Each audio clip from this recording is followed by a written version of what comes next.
All right, welcome to the Braddog Media Show. Today I have a very special guest. He's newly been announced as the CEO of Lollaland, which was featured on Shark Tank. He's an Amazon professional seller and always showing people how to escape the 9 to 5, build a side hustle and different business for themselves. The one and only Jermaine Powell. Thank you. Thank you. How's it going, man? Good. Busy as ever. Yeah, for those that aren't following you on Instagram, man, you've been showing what you do on a day-to-day basis. It's crazy. I don't know how you pull it off. Yeah, I think, and I got this from Gary Vee, where Gary Vee said, wouldn't it be interesting to see Jeff Bezos in his garage, right, packing up the first books, right? He said that would be gold, right?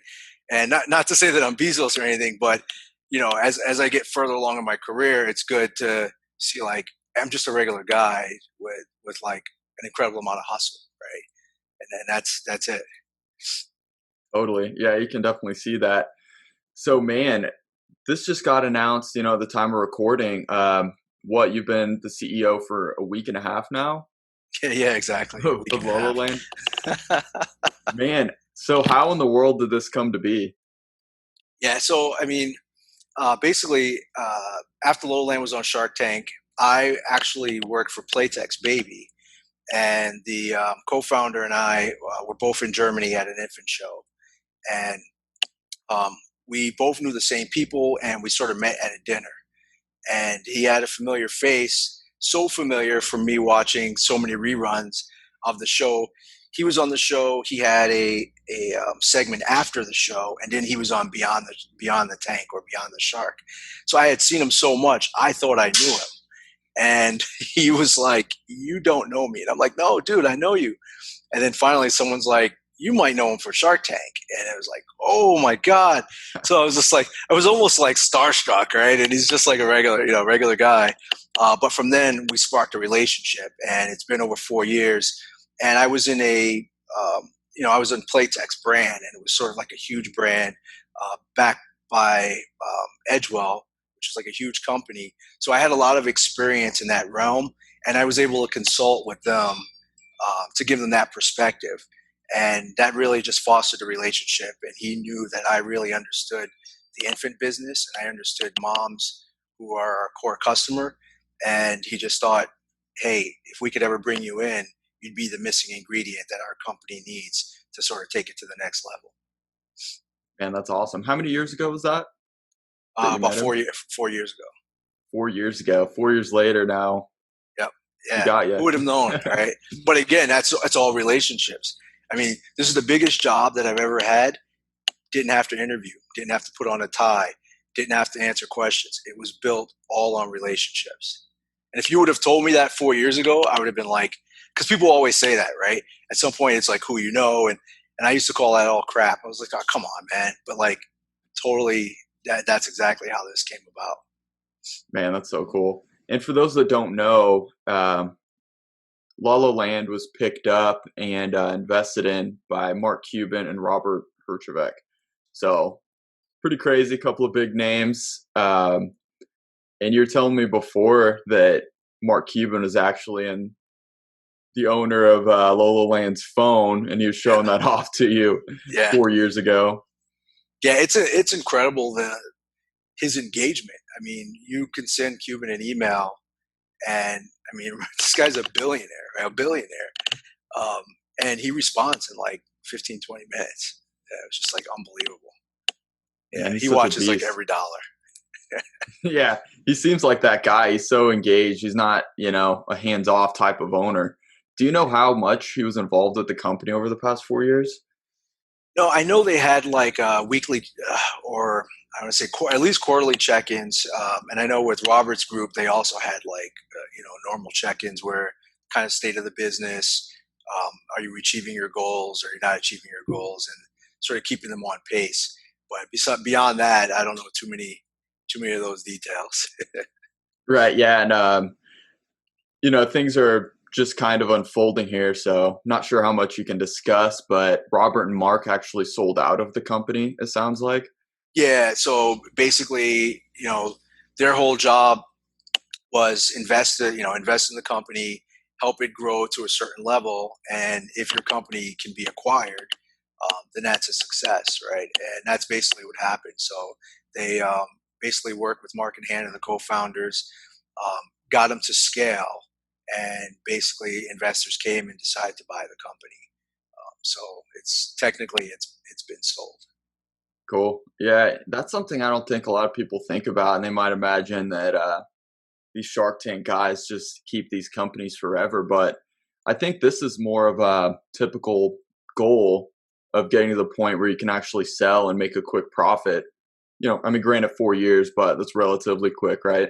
Yeah. Um, do you know? I mean, that seems like that was the goal from the beginning for them, right? Was actually be able to sell at some point. Well, I think this sell. Well, I think when they invest, I think it depends on the company, and a lot of times, you know, do you want to be an owner operator? Do you just want a royalty? So I think each company has its own strengths and weaknesses, and I think based on that to decide if it's a kind of owner operate play or if it's just hey, let's just position it for an acquisition. Awesome. So you just stepped in a week and a half ago.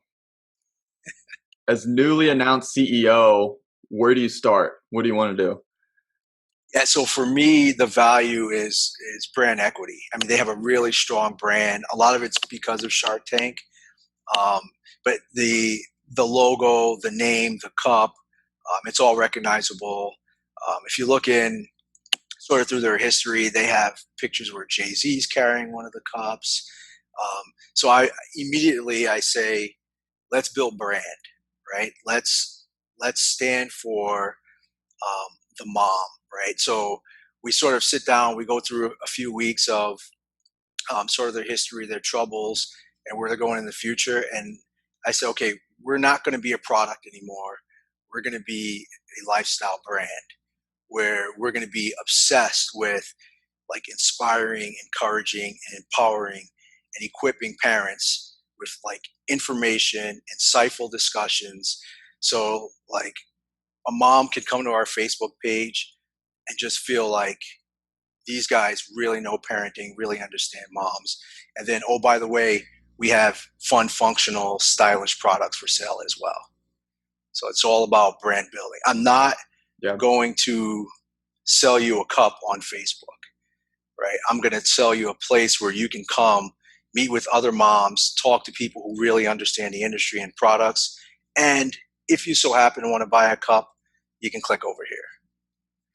Cool. I like that. So would you say that's maybe been an area where they've lacked a little bit in the past, where they've been known for more of the product side, but not as much of a lifestyle brand, and that's where the opportunity is? Yeah, because I think when people talk about social media and social media marketing, they really confuse branding with selling. So I think when you're on Amazon and you're running PPC, you're selling on Amazon. You're selling on Google Ads. Facebook and Instagram, you're marketing, right? And I think that's where a lot of brands, and again, coming from a big company, corporate really doesn't understand that at all. And selling gives you instant results. And when you have to meet quarterly results, you feel pressure to sell. Marketing gives you long-term results, right? Like a Supreme shirt, it might cost you like $60 for a t-shirt, right? Because that's marketing. Beats by Dre, right? It's a 13, we all know it costs $13 for those headphones, right?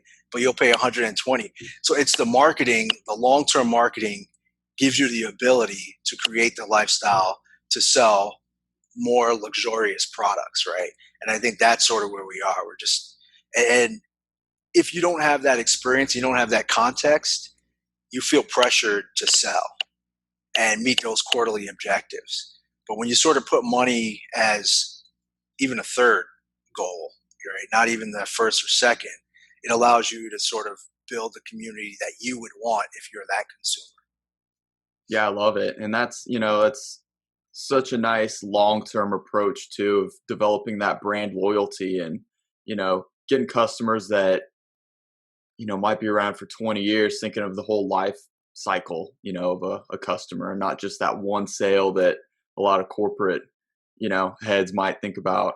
But, Yeah, and then that doesn't the other last. thing, it does is if Facebook goes away, if Instagram goes away, if all these platforms, if Amazon goes away, right? We have our own website. We're direct to consumer. So if you have a lifestyle brand, if you have consumer loyalty, if you have retention, they will find you, right? You don't need Facebook. Facebook goes away, we still have sales, right? So that's sort of the game plan, because all these platforms are temporary. TikTok can be gone tomorrow, right? As we can see, Yeah, right? literally. So yeah, Awesome, man. And for those that don't know, I mean, Lollaland is all over the place as far as product goes. Like, they offer so much. What are kind of the main sellers from the brand? yeah. Right now, the cup itself has been sort of the staple, and the genius behind the cup is it offers a straw that allows babies who have difficulty drinking out of a straw, or it's like their first straw cup. Because when a kid, I don't want to get too far into this, but when a kid drinks from a spout cup, they start picking up the cup. And now this has a weighted straw. So when they pick up the cup and drink from the straw, the weighted straw actually keeps it into the liquid. And then for kids who have trouble sort of sucking through a straw with a valve, this is valveless. So it's just an easy flow of liquid. And that's been like, they started as Lollacup, and their Facebook page is actually Lollacup. And then they built the brand around that cup. And they've done an amazing job of building brand in terms of like staying with colors and sort of the overall aesthetic is really good. It's really identifiable. So then from there, they just branched out in a very systemic way. They went into mealtime. So they have a bowl, a really high quality bowl, real high quality plate, some utensils, and then a really nice play mat, which is a high ticket item. It's a $150 item, but they sell a boatload of that. So they've really stayed sort of core to um, the feeding, and then just kind of branched out into a real high quality play mat. Awesome. Yeah, and I mean, when you develop that, lifestyle brand, that helps you go into those other areas too. So I really like where that's going. So, where are you currently located at? Connecticut, Okay, cool. And Lollaland, they're not based in California. Connecticut, right? California. Yeah, California. We almost couldn't be further apart. But Yeah, this literally. goes back to where we are. This is the new normal, right? We're all virtual. Yeah, totally. So, and it's interesting. I think a lot of people are now experiencing these challenges that didn't expect to. Even if you're in the same city as your company, everybody's virtual anyway, right? So, how has it been working, as CEO of a company that's across the whole country?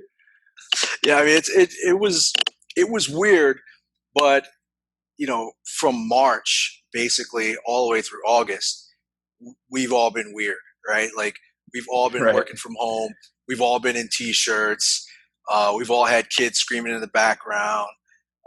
So by the time it was time to onboard and time for me to get to know everyone, and I mean it was actually normal. So it wasn't even.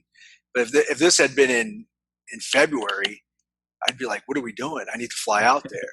But because we had sort of went through a crash course in working from home and Zoom, right now everyone, like, no one had Zoom in February. Right now everybody's Right. got Zoom, Google, Skype, right? All these video platforms are just blowing up, because this is where we're going to be probably for the next year, whether we like it or not, right? Yeah, yeah, that's funny how this kind of all unraveled. It's nuts. And somehow you're CEO and you also still have time to sell thousands of dollars of products on Amazon on your own each month. How in the world do you pull that off? Yeah, it's just it's really time management, right? And it's making choices, right? So there's no balance, right? And again, it all depends on what you're trying to accomplish and what's important to you personally, right? And for me, sort of achieving a certain level of financial success and stability um, trumps a lot of things in my life, right? It trumps the need for me to have poker night with my friends. It trumps the need for me to go play rounds of golf or to go bowling. Or so I don't have any of those activities, right? I'm either working out, or with my family. And when you really get down to that and you're saying no to a lot of other things, you'll be surprised like how much time you actually have, right? And then people who know me the most, they know basically if they have an extra ticket to like anything, the answer is going to be no. Uh, and they've come to be understand that I am the way that I am, and now that it's yielding success, I'm not as crazy as I was when I was just like some guy working hard for no reason, right? Yeah, that's interesting to think about. When did you kind of start this crazy grind? Like, you mentioned at one time you weren't, bringing in, the money you do on Amazon now and everything like that. When did this start? I mean, I always everything online started real heavy for me in 2009. But I was like crazy black hat, right? If you typed in, this is interesting. If you typed in Entourage free stream, like the show Entourage, I actually had a website where you could watch the latest show that aired that Sunday, and it was content locked, right? You had to fill out a quiz. The quiz got your email address, sent your email address to some company. I got paid $1.25. Wow. And that was like my first time where I'm like, holy crap, you can actually make money on the internet. And I went from there to having one of the biggest Pinterest sites that was illegal. I was very black hat back in those days. But you would click on a movie poster, it would take you to an illegal movie website. You would watch the movie, and I was making a ridiculous amount of money. And then, of course, I learned like, oh, this is not good. I get banned. Everything gets wiped. But I learned that wow, you could make money online, and it doesn't matter what you look like, what race you are, what sex you are, what it doesn't matter. If you have a product, if you have a good, if you're going to do something that someone needs, you will make money from it online. So I said, okay, this is where I kind of need to be. This is my like safe haven. And eventually I got into running the celebrity website. And then at first I was selling on eBay. And then when you just look at Amazon and the FBA program and how they can fulfill orders for you, it really trumps eBay, especially when time's a factor, and you can ship in a box of 100 products, and then Amazon ships out each of those 100 to 100 separate addresses. You're like, oh my god, this is where it's at. Totally. Man, you hit on a few areas I have to have to jump to. Sorry, I'm a little bit all over the place. I know. No, you're good. Man, I wondered who's putting out all these movies out there for free online. It was you. Thank you. I mean, I've never been to them, but that that's awesome. And you also touched on the celebrity website. I'd like to touch on that real quick. When did that get started? And what is that that started exactly? that started back in, I want to say 2008 actually. And at first it started out as sort of if you're a fan of a TV show, that's why it's called TV Smack Talk. Um, Almost like a chat room, right? Like, what did you like about last night's episode? Um, Great concept, but it didn't work. It was like a bomb, right? And then I started to actually write articles about celebrities, and a few of them started to pop. And then back when Facebook was Facebook, and you had organic reach, I would basically have like thousands of visitors to my website from like one article. I mean, it was amazing. And then it became very scalable when you can do traffic arbitrage. So I would buy 1,000 visitors from Facebook at $5, and then I would make $10 per thousand on my website. So at that point, I'm just really trading money, right? And that was good. And then one day it just stopped. The algorithm changed one day, and you could literally see my traffic trending like this, staying high, and then poof. Oh, And I was just like, so I had to let writers go. I mean, I had a small team of writers, so I had to let them go, and then we had to figure out, okay, what do we do now? How do we keep this thing alive? And that's where I started getting into building brand. And so, like, if you go to Instagram and you put in the hashtag TV Smack Talk, thousands of articles come up that aren't even mine, right? Because TV Smack Talk is now somewhat of a brand, not as big, not like TMZ or anything like that, but it's big enough where it keeps people organically going to the website, and it generates a decent amount of money. man, you're on so many places on the internet that I had no idea. I love it. I'm just gonna see what else I can unravel here. Man, that's so cool. And so, man, you try all these different areas of online, have some really good success. You come across Amazon. Like, where do you even start? Like, there's so many different things you can sell online. How does that Yeah, process get started? and I forgot what I think. I actually like saw a video, one of those video ads where we're watching YouTube, and it's like, you want some side hustle money? And I was like, all right, let me see what this is all about. And it actually took me to a private label course, right, where it shows you how to order something from Alibaba, basically, and sort of sell it on Amazon.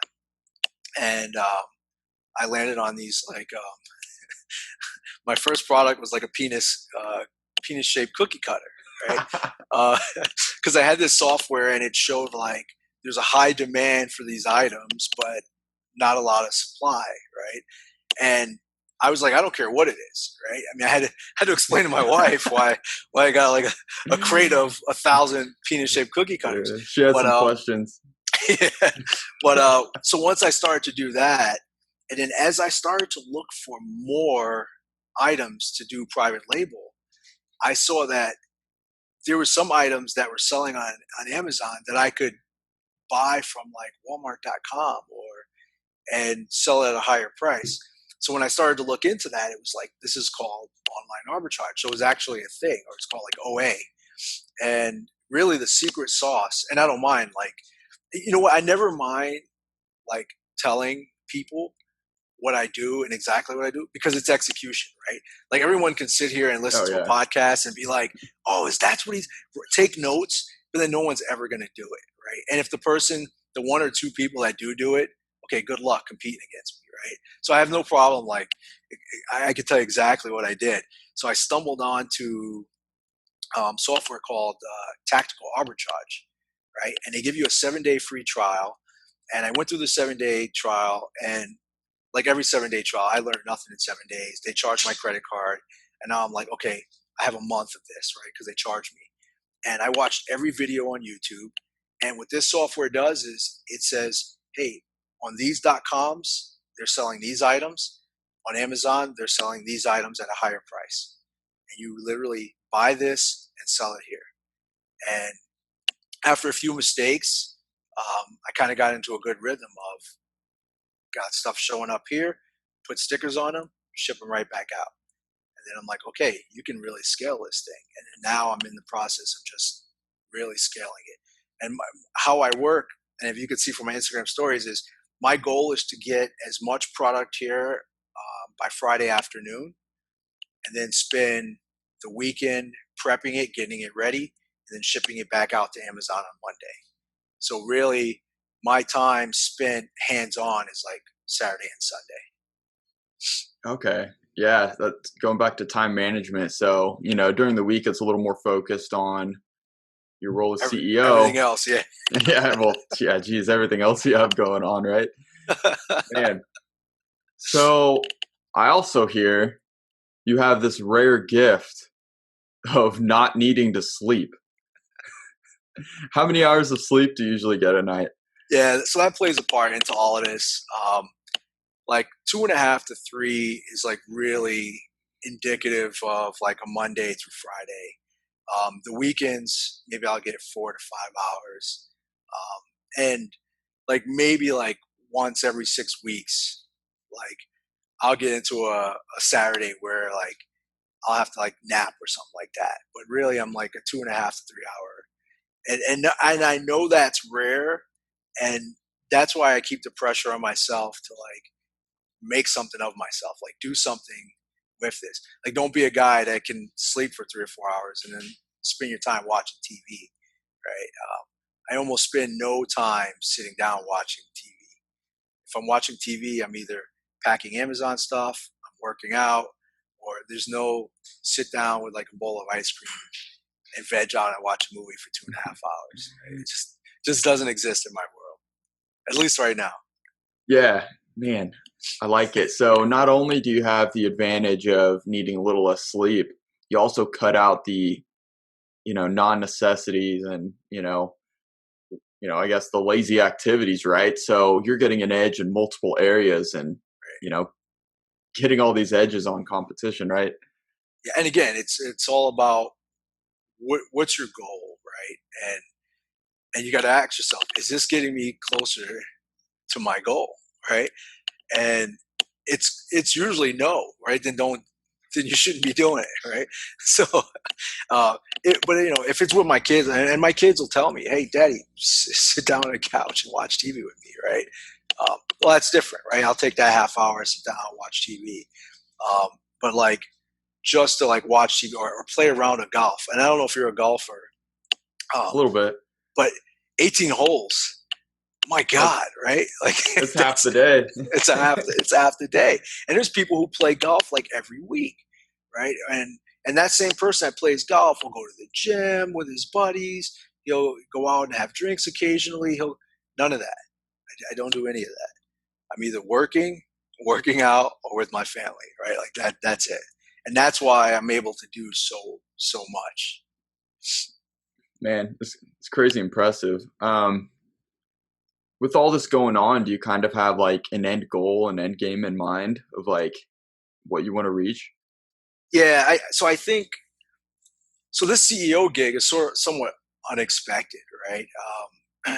But it's an opportunity of a lifetime because it's a high profile company, so everyone's watching. And I think the sky's the limit in terms of how we can grow this company, because no one's doing what I think we're about to do in terms of creating brand, creating a lifestyle in this space. Right? They're doing it in other spaces very well, like companies like Gymshark, right? They're just creating this whole lifestyle brand. Um, Not to say like we're going to be the inferior Gymshark, but we're going to be in a position where we could start really launching smart products that sell really well, and then sort of making acquisitions. Because there's other companies that are in the same position of Lollaland where they have these very creative co-founders, but they're parents or they're from a different industry, and they have a tough time getting through the regulations. Working with, we make a lot of stuff overseas, and that's all a skill set, and that's something that now Lollaland has in its back pocket.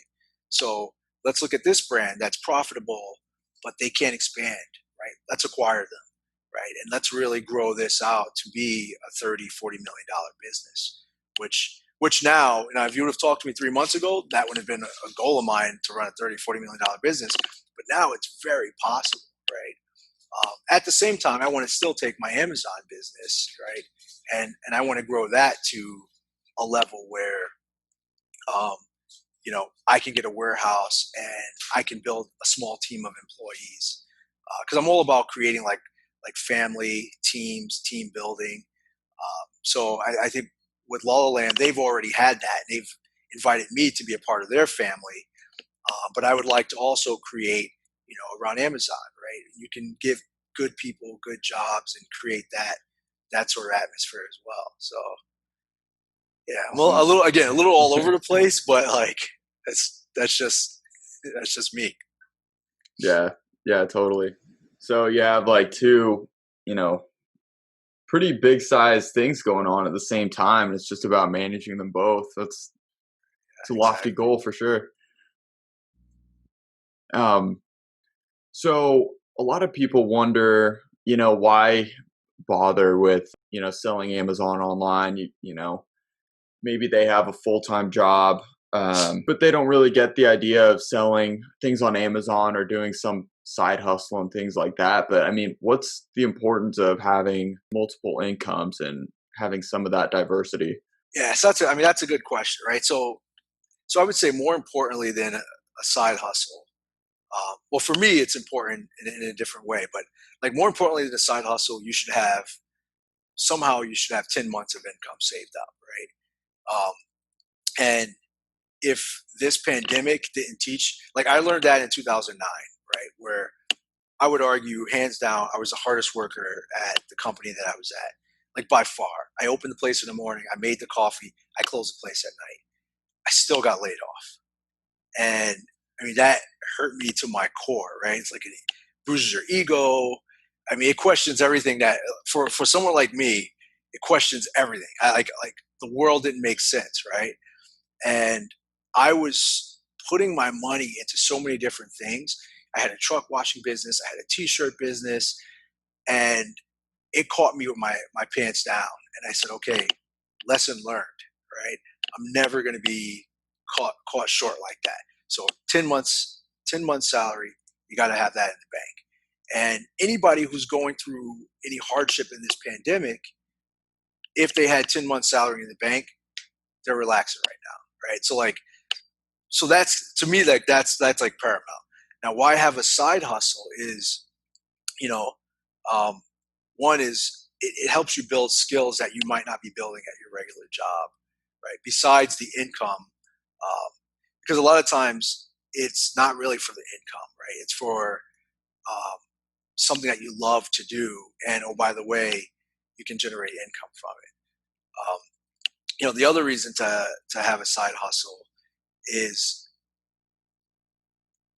if you have a hobby, right? Let's say you like Teenage Mutant Ninja Turtles, right? The internet gives you a way where you can reach like turtle fans and then make money off it. Like no other time in history could you take something that you love doing and monetize it. And it might not happen quickly, but it does happen, right? So it's like a way to take your passions and make profit from them. So it's just, and again, side hustle is not for everybody. Like if you like to work your 9 to 5, come home, watch TV, play softball, whatever and then like you're happy, then by all means. But if you're not happy doing what you're doing, then you need to make plans, right? And ideally, working for yourself is the best plan that you could have. Because like right now, I'm in a position where like I'm CEO, like which is great, right? But I think the biggest stress relief for me is I can go balls out and work hard every single day and know that I'm not going to get fired, right? When you're working a 9 to 5, you could work your ass off, but there could be some political thing going on that you know nothing about, right? Because I was a director at a big company, right, just a few months ago, and there's so much politics in that office with VPs and CEOs. You're just a pawn, and for some reason that has nothing to do with how hard you work or what you're doing, you get let go. And that sense of powerlessness, if you have your own thing, you completely eradicate that. So if you get your side hustle, you can build it so you can work for yourself. You never have to worry about working hard and getting fired. Like that's the worst. Like for me, that was like the worst thing ever, right? So I have like PTSD. So I've like lived my life every day after that, so that never happens again. You never want to come home and tell your wife, "Hey, honey, I've been working hard every day. Just lost my job." Like that's just the worst thing in the Yeah, world. man. Yeah, totally. Great points. Um, Yeah. it's crazy. Yeah, I've seen it happen. Fortunately, not to me, at this point. But That's good. Yeah, that's good. but man, you can, there's so much politics that's involved. Like you mentioned, I feel like having some other type of income stream, just you know, yeah, in case something happens with your full time job, or maybe you don't have that savings built up yet. Having another income stream is just so valuable. In 2008, right? Because I was in the automotive industry, and it was so bad at GM headquarters. People were driving in, and at level 8 in GM, they have like different levels. You get a company car. They had the police there. They would stop you at the gate, look, see if your name's on the list, tell you to get out of your company car, put you in the cab, and take your car. So you go home in a cab and you tell your wife, I lost my car and my job. You show up with a cab with your stuff in a cardboard box. Like that, you have no control over your life, right? So it's like if you could get something going for yourself, it at least puts you in the driver's seat of your own life. I mean, that's how, like, seeing that and looking out, you can look out the window and you can see the line of cars stopped, and there's Wow. police there just in case, like, somebody flips out, because somebody's going to flip out, right? And they take your brand new car, right? Because you get to drive a brand new car, give you your cardboard box of stuff, and put you in a cab and send you home. And it's just like, oh my God, it was devastating. So, like, when that's in your brain, and when that's like cemented in your mind, you're just like, okay, that's never going to happen to me. I'll do whatever I need to do. That's never going to happen to me again. So, like, Man, that's that's why you have insane. a side hustle. Totally. So they didn't even get to drive the car up to the building and go get their stuff. It was just Stop you at the gate. A lot of times you just ship your stuff home. I mean, people were getting laid off by like the hundreds. I mean, it was crazy. So it was like, oh yeah, pack up it. You'll see someone come packing up your desk and then putting a box with your name on it, and then they'll FedEx the box to your house. You're man. home on the couch. What just happened, right? God, that's just terrible. Yeah, you know. Man, so I'm interested in a couple more things here with Lola Land. There's so much opportunity here to grow from the sound of it. On the marketing side, which, is the lane that I'm in, I'm very curious. What are a couple of the next moves when it comes to building it as a lifestyle brand, and what marketing tactics you're looking to implement? Oh, this is good. Yeah, because I've been super obsessed with this over the last month, right? Kind of knowing that this was going to happen, and I've been just really doubling and tripling down on like studying different brands and what they're doing, and more not so much what they're doing, because as soon as they do it, it's done and it's kind of outdated, the pace that things are moving, but more of like, how are they thinking, right? And how are they reaching their consumers? And so right now, I'm heavy Facebook with Lollaland right now, because although Instagram skews sort of younger to the moms that's our target audience, Facebook is information gathering, right? And with parenting and what to do with school, that's a lot of driving people to the right information, providing the right information. So that's like step one. Step two is I have some original content creators. So I reached out, like, from the Playtex side of the business. Um, I knew I hate to say mommy blogger, but I knew a mommy blogger who was really good, wrote really good information. Contacted her and say, hey, I need original content for Lollaland. And then, of course, I have a stable of writers for TV Smack Talk who have the ability to just write any subject, any way. So we're going to just create a lot of original content, and we're going to give it to our consumer with as least friction as possible. So maybe it's not on the Lollaland website. Maybe it's just on the Facebook page. You show up there, the whole post is there. You don't have to click to go to the post, right? I'm just trying to give you everything with as least friction as possible. And then the thing I came up with today, and again, I got no problem sharing this because if anybody wants to do it, they can do it. What I'm going to do is, in order to get original, good, useful content, I'm going to contact moms and say, hey, what product over $150 were you going to buy for your baby? And if they come back and say, we're going to buy this changing mat, this changing table, this video monitor, I'm going to say, okay, great. Lollaland's going to buy that for you. All I need from you is a 3-minute video of whether you liked it, what you didn't like, and then allow me to use that YouTube and my Facebook page. And imagine that we're going to have, 30 original videos of moms, and moms love seeing moms in their element with real, authentic, useful reviews, right? And I think it's just going to be really engaging content, right? So it's just a real, I don't want to say inexpensive, but it is, right? It's a real inexpensive way to get like really good content. And you have an intro and an outro, and just find a nice, good, clean way to sort of lay it out. But then everyone gets laid out that same way. And that's going to be a nice, so like once you start doing that, and then like showing up, right? Showing up where parents groups are, showing up where mental health for moms, and being that brand. And then also there's kids who have trouble with like physical disabilities, right? Well, find those kids and give the mom a Lollaland cup because we know that cup helps, right? If your child's having issues sucking through a straw, we know our cup is the solution. I don't care if you're going to spend. I'm not trying to get $16. I'm trying to help you and your child, right? Like that's what our brand stands for.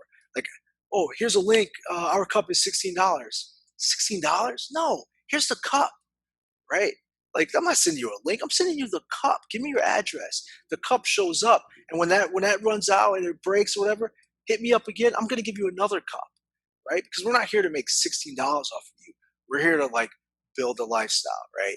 And I think once we start understanding that and living in and fulfilling that, it's just going to grow. It's just going to grow the brand, and that. So like, it's a slow, right? It's like a slow grind, but I think and that's everything. That the slow grind is everything. If you go back to anything that you did 4 years ago and be like, if I was still doing that, oh my God, I would have so much success. I'd be so rich, right? Like think about that, right? Anything that you were doing 4 years ago, you're like, God, if I still did that every day like I did, like I used to be a skater, right? If I still skated the same way that I skated, dude, I would be sponsored. I'd be pro now. I'd have my own sneaker, right? Like that's the thing. So it's like, be consistent, right? Have conviction and like really believe in what you're doing.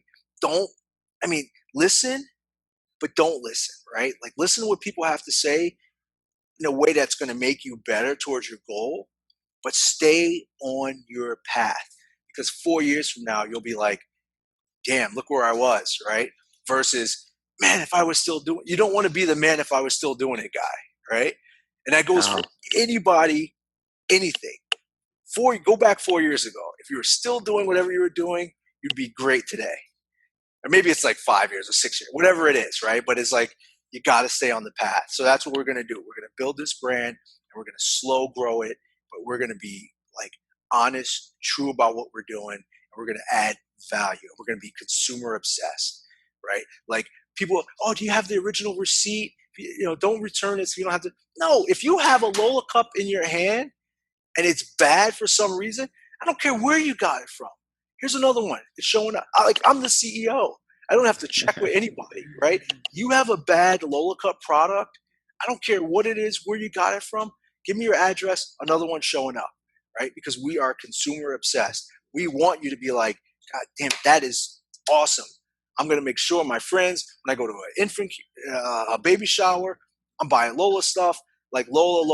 Like that's what we want to scream. But that takes a lot of time to build that trust, right? And to build that brand. But that's what we're here. We're here for the long haul. So sorry, Awesome. I get ranty, but No, man, it's inspirational. I'm hyped up, man. I'm hyped up now. Sweet. Man, I'm excited to follow along on the brand and see all these things, come to fruition. I mean, these are such great ideas. Man, I'm excited to see it unfold. Yeah, me too. And again, like I'll have the thing is, like, it'll take 20 ideas for one of them to pop, right? That's my whole thing, right? So like, I get one idea, you got to execute it because it's not going to be the idea, right? It's going to be idea number 14. But if you don't execute up to 14, right, then idea 14 you won't ever get there, right? So it's like you got to get in the habit of executing, and it's okay to fail, right? Because you haven't failed until you stop, right? So that's the whole thing, right? Like execute. Oh, this doesn't work. Okay, fine. I'm not going to do that. I'm going to do this now, right? But it's still along the same path of what you're trying to achieve. Something I wonder. Sometimes I feel like it's a little bit of a challenge to distinguish between an idea problem or an execution problem. How do you kind of distinguish those two? That's a really that's a really good question, Thank right? you.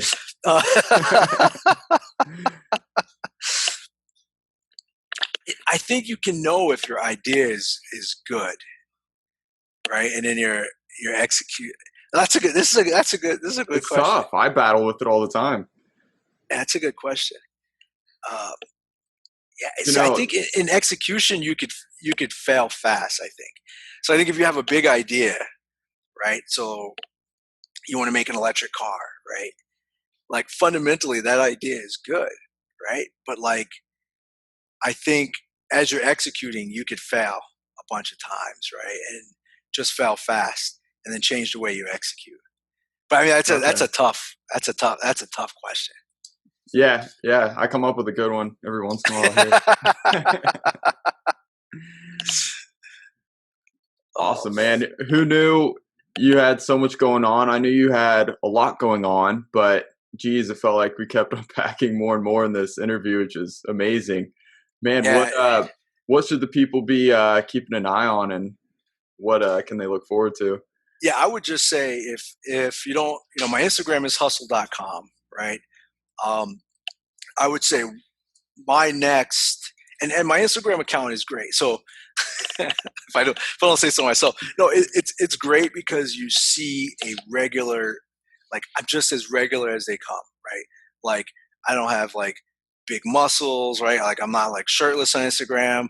I'm I'm as regular as they come. But what you will see is like, damn, he works hard.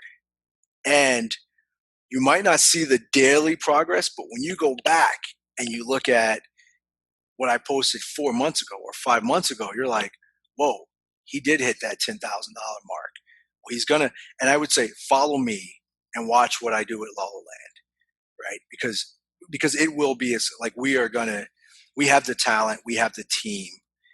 This is going to be a huge success. So I'd say follow me and watch what I do at Lollaland. Watch what I do with my Amazon business. I mean, they're both going to scale. I mean, there's no failure in both of Totally. those. Yeah. So hustle.com, and that's all spelled out. So DOT in the middle there. Yeah. Hustle.com on Instagram. Great follow. Yep. Jermaine, I And I would appreciate say you coming follow. on. I would say follow Lollaland, but don't follow if you're not a parent, because we don't we don't want people following, right? That's not going to engage, right? So if you have a kid, if you're parenting, I would say follow Lollaland social as well. Do it. Yeah. Follow Lollaland. I know I'll be keeping in touch, seeing all this stuff come to fruition. I'm excited about it. All right. Well, thank you for having me. This is my first official podcast, so thank you, Brady. I appreciate it. Man, you're a natural. It was a great show. All right. Thanks. Thank you.